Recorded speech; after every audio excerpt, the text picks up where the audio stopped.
دوستو آج کی کہانی ہے ایک لڑکے اور بلی کو، جہاں ایک لڑکا بلی کو رسی سے باندھ کر لٹکا دیتا ہے اور پھر اس پر زور زور سے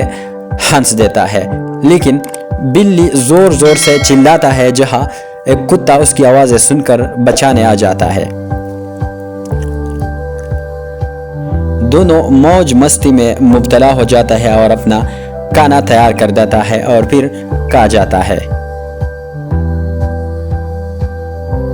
اب دونوں جا رہے ہیں دریا کے کنارے، جہاں وہ دونوں پھر سے موج مستی میں مبتلا ہو جاتا ہے اور ایک ساتھ کے لیے سو جاتا ہے اور پھر واپس آ جاتے ہیں۔ لیکن یہاں راستے میں ایک لڑکا کتے پر سوار ہو کر دوسرا زور زور سے ہنستا ہے اور بلی کو تنگ کر دیتا ہے، جہاں بلی پھر پولیس والے کو شکایت کر دیتا ہے اور پولیس والا آ کر لڑکے کو وارننگ دیتا ہے اور دونوں لڑکے سے جان چھڑوا دیتے ہیں۔